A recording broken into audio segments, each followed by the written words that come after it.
Hello, welcome back to the Chronicles of a Gooner, the Arsenal podcast brought to you by manscaped.com. As ever, I'm your host, Harry Symeou, and on this edition of the podcast, we're going to be looking back at Leicester City 0, Arsenal 2 in the Carabao Cup third round.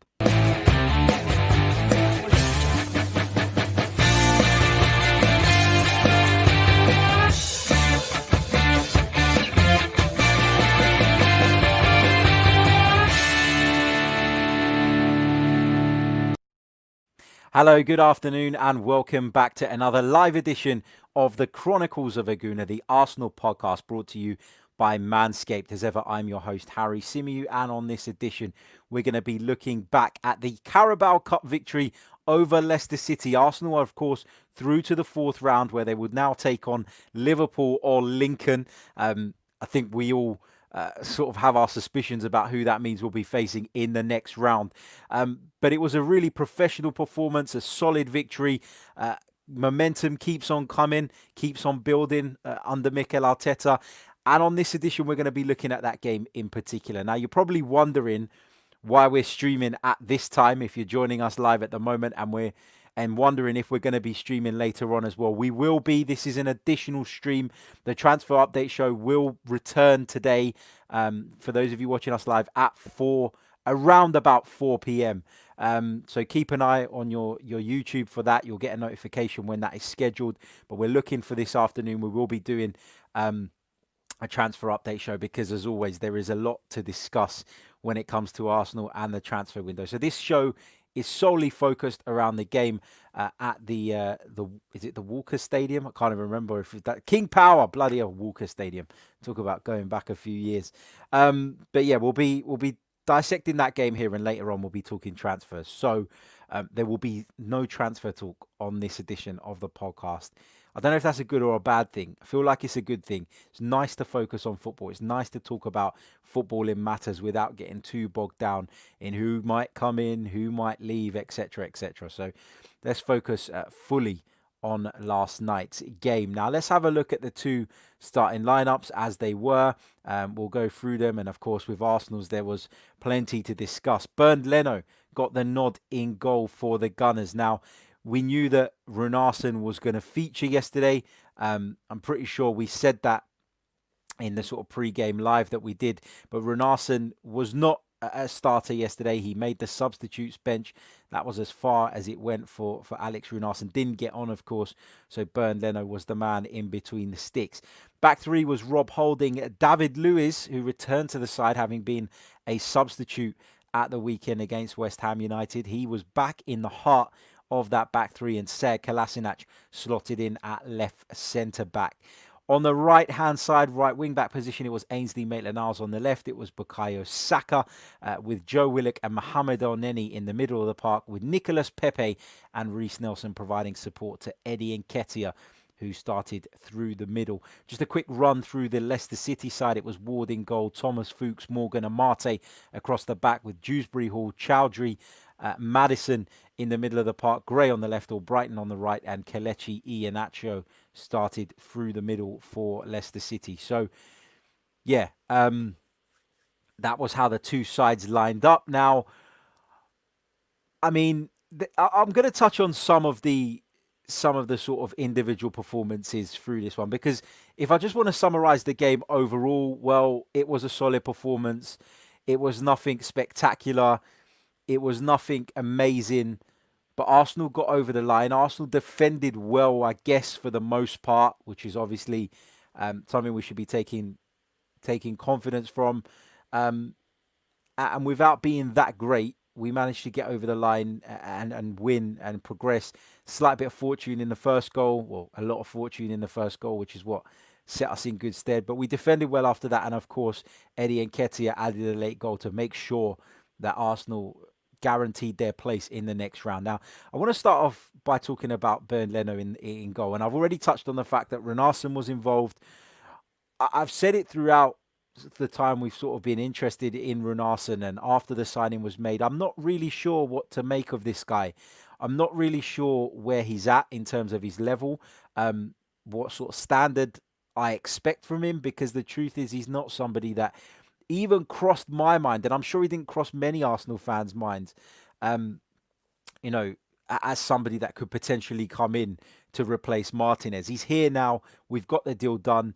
Um, I wasn't. I'm not going to say I was surprised to see him benched yesterday because he has been with the team for a very short period of time. It was always unlikely that he was going to start, but I was, I guess, partly surprised to see Bernd Leno in the side because just because of the risk now, there is such a huge risk now with regards to Bernd Leno that if he picks up an injury, what do Arsenal do?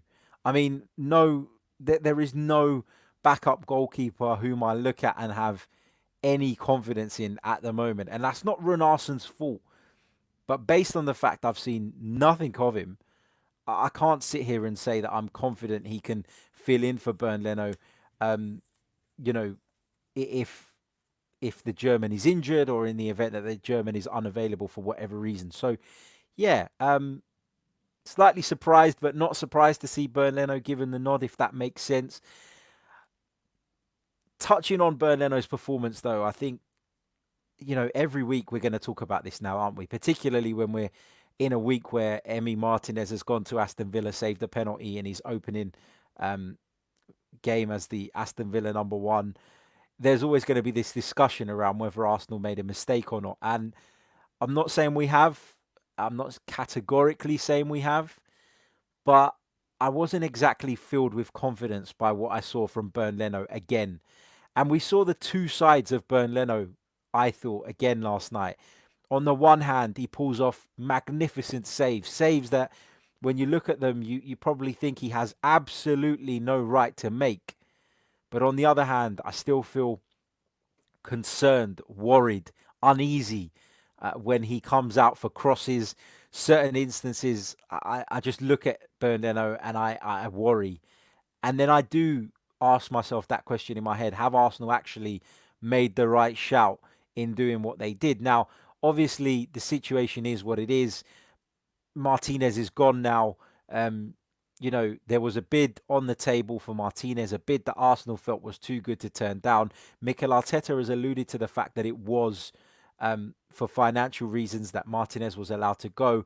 So we kind of just have to put that to one side. But there were some question marks for me again about Bernd Leno's performance. Now, when I look at Bernd Leno's performances, is it because I've seen Martinez over the last few months that I now magnify all the mistakes that Bernd Leno makes? Was he making those mistakes before? Was he that sort of uncomfortable in those situations prior? But we just kind of brushed over it because we hadn't seen anything else and because he was making brilliant saves week in, week out.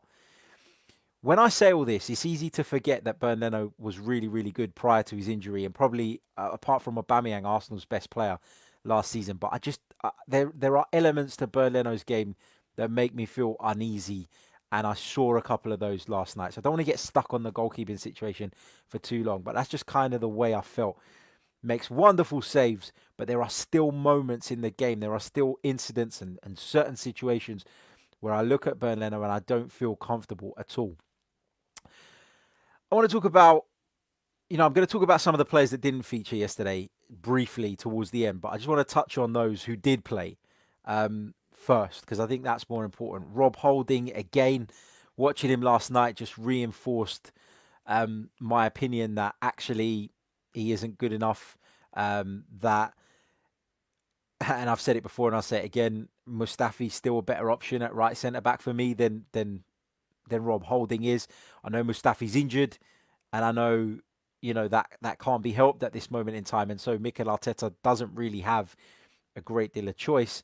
But I'm still not keen on Rob Holding, and maybe last night was an opportunity to give William Saliba a game at centre back and see how he fared. But for some reason or another, William Saliba doesn't seem to be in favour at the moment. Is it because of his fitness? Is it because of what Mikel Arteta's seen in training? Is it because he's so young? Because when you think about the money that Arsenal paid to bring the player in from St Etienne, it is easy to forget just how young he is, how relatively inexperienced he is. He's got a couple of seasons in the French League and underneath his belt, a couple of seasons where he actually missed quite a bit of football due to injury and various other reasons. So yeah, I don't know. But I just felt like maybe that was an opportunity to give him a game. And what I will say on Rob Holding is that he didn't particularly fill me with confidence again. Sead Kolasinac, David Luiz, I'm not going to go into. David Luiz was fairly solid for me. Sead Kolasinac is what it is, isn't a centre-back.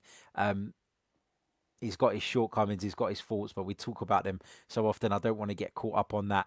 I want to discuss Mohamed El Neni's performance. I've seen a couple of you in the chat um, early on saying that El Neni keeps boss in the middle. Let's talk about it. Guns and Yellow Ribbons, check them out as well. Fergus says El Neni was outstanding last night and Nelson ran his socks off. So a lot of love for Mohamed El Neni in the live chat today. I didn't think he was that good. Call it a controversial opinion. I didn't think he was that good. I thought he was a lot more wasteful in possession than he has been previously. I think he's done okay in sort of the opening game at Fulham and the Community Shield final against Liverpool, where we got to have a good look at him. I will caveat my criticism of Mohamed El Neni's display last night, though, with one thing that I think is really, really important, and that was his midfield partner. And when you look at that side yesterday, and I'm not saying that Granit Xhaka is a world beater. I know a lot of people get onto my case when I praise Granit Xhaka. But what Granit Xhaka does do that Joe Willock doesn't is that he sits in his position in front of the defence. And that means that his midfield partner is less exposed on the transition. And I felt like at times Mohamed El Neni, was left a little bit exposed. Not through any fault of Joe Willock's, but it's just the way Joe Willock plays. Joe Willock isn't a deep line player. Joe Willock isn't someone who's going to sit there, be disciplined in his performance. He is somebody that wants to progress, wants to run on, and wants to join in with the attacking play. That's something that Granit Xhaka doesn't do. So understandably, when Granit Xhaka's alongside you, there's that little bit more security. When Joe Willock is alongside you, who, as I've just said, is never going to sit there and not progress and not try and join in with the attacks and press the ball and hunt the ball down in different areas, then you're going to look a little bit exposed. And I just felt like I'm not going to sit here and say that all of a sudden I've done a massive U-turn and I don't think El Neni's good enough to even be a squad player. But I thought there were some shortcomings in his display last night, and I felt that it was worth raising those, bringing those up in the discussion. Moving on a little bit further forward in the team, Bukayo Saka on the left-hand side, I thought was excellent again. So mature in the way he plays football. It's like he always knows what's coming. It's like he's been playing the game at this level for years and years and years. Really, really impressed by Bukayo Saka again. He's being asked to play in this kind of hybrid role of a left wing-back / left midfielder at times, which is confusing enough in itself. But for a player so young, we're seeing incredible progress. We're seeing incredible maturity, and I thought that Bukayo Saka's performance was worthy of a shout out again. Big shout out to Bukayo Saka for maintaining that level. Really, really enjoyed it. Really enjoyed seeing him put on such an accomplished and complete display again in an Arsenal shirt. On the other side, Ainsley Maitland-Niles, not really going to go into his performance too much. I didn't think it was brilliant, but I always think that Maitland-Niles seems to look more comfortable on this left-hand side than he does on the right. Strange, I know, because he's a right-footed player, but I just feel like right wing-back, he doesn't look as effective. Maybe that's because Arsenal clearly focused their play down the left-hand side. It's been a real feature of the team since Mikel Arteta has arrived, actually. I've spoken about it in previous shows that I feel like Arsenal were lopsided and still are probably lopsided at times. There's a lot of focus down that left-hand side, and I guess that means that the right side gets a little bit neglected. And that brings me on to talk about the next player I want to discuss, which is Nicolas Pepe. Again, so frustrating to watch at times. Now, Nicolas Pepe is effective. He beats players with ease. He gets into key positions. I thought, although the first goal was extremely fortuitous, Nicolas Pepe's made that in being progressive in his runs and being able to go past people. And so he deserves some credit for that. But it is frustrating when you see him get into certain positions like he did last night on a number of occasions, and then be reluctant to just hit the ball with his right foot. When you pay £72 million for a player, you want to see him use both feet. And I know that there are lots of players in history who have been extremely effective, extremely good, that were very, very one-footed. I worry about it a little bit when it comes to Nicolas Pepe, because there was one instance where the ball came to him in the penalty area and you're just screaming, hit it, and he's tried to cut back in, and all of a sudden the chance is gone. So, that is a little bit of a frustration. I caveat that with the point that he's not played in any of the two opening Premier League games, not as a starter anyway. So, maybe he's not at full tilt yet. Maybe he's not at full pelt yet, and we have to be wary of that as well. I'll also say in Nicolas Pepe's defence that there were times where he made the right runs, he made the right moves in behind, but Arsenal's midfield, and this is the problem when we talk about a lack of creativity, a lack of being able to progress the ball in our midfield players, whether it's in El Neni, whether it's in whoever, whether it's the right-sided centre-back. We saw Pepe make those moves on a number of occasions, and he just wasn't picked out. The pass wasn't played in time. Maybe it wasn't seen. I don't know. Maybe the player didn't have the confidence to execute it. But you've got to have sympathy for Nicolas Pepe in that sense, because when you're making the runs, it is fucking frustrating when, you're not being picked out. So I've got some sympathy for him there. Let's just have a quick look at some of you guys' comments in regards to Nicolas Pepe, because I know he is somebody that divides opinion. He's not the only one in the Arsenal squad at the moment, but we'll come on to talk about some of the rest of those players a little bit later on. A big hello to George Sooty. He says, we should have bought Zaha from Palace for 70 million rather than Pepe. He's a proven Premier League player. Pepe just doesn't seem to be settling in. Yeah, there will be people that make that argument. I will say, though, Zaha didn't have a great season last season. He started this one very, very well, but he didn't have a great campaign in terms of his returns for Palace last season. I feel like there is a player in Pepe, but you're right to say that he's struggling to settle in. He's got to deliver now. He's got to deliver. We've paid all that money for him.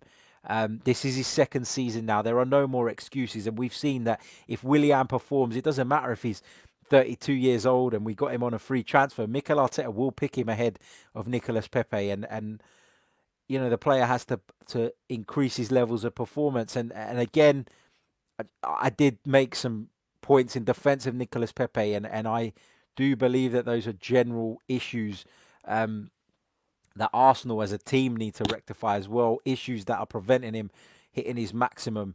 But yeah, he's not fully settled yet. You're right, and that is a problem. That is a worry. Marble Halls TV says Pepe is too one-dimensional. We need to play more centrally. Arsenal Fan Circle says, look, Pepe struggled a bit, but his quality made the first goal. Yeah, and I made that point right at the start, because although it wasn't a great performance from Nicolas Pepe, his ability to go past people, his pace, his industry when he gets into certain areas, his ability to, I guess, be unpredictable is an issue for defenders, and it does get him into the right positions. Yeah, it was lucky, the first goal, but it was caused by Nicolas Pepe. So for that, he deserves credit. Jay says, Harry, Pepe did okay, but he needs more confidence to shoot at goal. I think we've seen from Nicolas Pepe that he's got confidence to shoot when it comes to that left boot of his, when he cuts inside, when he gets into those positions on the edge of the box. We've seen him find that far corner quite often and impressively. But you're right, there is that issue with taking it on your right sometimes. If you're playing on the right, there are going to be situations, scenarios where you have to do that. And if you don't, the chance disappears. Talking about Reiss Nelson, I thought he had a good game, really lively performance from Reiss Nelson, getting into really dangerous areas, carrying the ball well, used his pace to good effect on a few occasions, putting himself, I guess, in the shop window, because we know that Arsenal are looking to move Reiss Nelson out on loan. I think what we saw from him will have hopefully sparked some interest from some clubs. But I've spoken about this when it comes to loan deals in the past. It is very important that it is the right loan deal. We don't want another Serge Gnabry situation where you've got a player with potential, goes on loan to the wrong side. In that instance, West Brom under Tony Pulis, who was definitely the wrong manager for him. And then all of a sudden his career takes a bit of a strange turn now. Gnabry was I guess highly rated in his own country and picked up by a Bundesliga club in order to be given the opportunity to rebuild his career. But I feel like with Reiss Nelson, that's not as likely. And so with Reiss Nelson, the next move for him is key, I think. And if he is going to go out on loan, Arsenal need to be careful. And I guess Arsenal have a duty of care, a responsibility, if you like, to make sure that it is the right deal for Reiss Nelson. So, yeah, let's see what happens with that. But I thought he did well yesterday. Mikel Arteta said he did well. Was obviously impressed with his performance. And according to WhoScored.com, he got a 7 out of 10, which I think I probably agree with. I'd probably have given him a 6.8, 6.9. But yeah, I think 7 is a fair rating for Reiss Nelson and his display last night. Right, let's talk about some of the players that weren't involved, because inevitably that was going to come up in the conversation. I'm not going to go into the game and particular incidents in the game too much, because it wasn't a great fixture. It wasn't a great spectacle. But let's talk about some of the players that weren't selected and weren't included in the squad at all last night. 3 in particular: Matteo Guendouzi, Lucas Torreira, and Mesut Ozil. Now, with regards to Lucas Torreira, from what we are hearing, from what we understand, it looks like he could be on his way out of the Emirates Stadium sooner rather than later. Therefore, it's completely understandable as to why he wasn't included. Any potential injury was, any potential injury would potentially scupper a deal that would see him move away. And it's clear that Arsenal were looking to move him on. We're not sure where he's going to end up. We're not sure what the deal is going to entail. But we know that he is someone Arsenal are actively looking to move on. And so leaving him out yesterday made perfect sense. Talking about Matteo Guendouzi, strange one again, because we know that Arsenal want to move him on, but there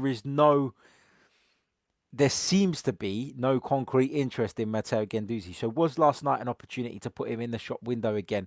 I don't know. The fact that he wasn't even in the squad suggests that what Mikel Arteta was telling us about is a fresh start, etc., etc., and what happened has happened. It suggests to me that that was bullshit, because based on what we've seen from Matteo Guendouzi in his time at Arsenal, he was certainly good. He is certainly good enough to at least have been on the bench in a fixture like that. So, yeah, not really sure what's going on there. Is there interest in him that we don't know about? Is he going to be gone between now and the end of the window? You'd probably hope so, but we're not hearing of anything concrete in regards to interest to him. So I found it a little bit strange that he wasn't included at all. Mesut Ozil, the one that everybody's talking about, and the one that actually Mikel Arteta was asked 4 or 5 questions about in last night's press conference, of which he dodged every single one. And I'm getting a little bit frustrated with Mikel Arteta on this, because don't get me wrong, I'm fully behind him. I support him. I'm one of his biggest advocates, as you guys will know that watch or listen to this show on a regular basis. But I did find it a little bit irritating with the way Mikel Arteta responded to those questions again. Because, look, the guy's on an incredible amount of money. He played every single Premier League game prior to lockdown under Mikel Arteta. Okay? So for him to just all of a sudden be out of the plans, you can understand why people are questioning it, why people are asking, why people want to know. And I just want to hear a bit of honesty from Mikel Arteta. People will argue that, well, he can't say what's really going on. Well, why not? It's clear that he's not in your plans. It's clear that he's not going anywhere until at least the end of the season.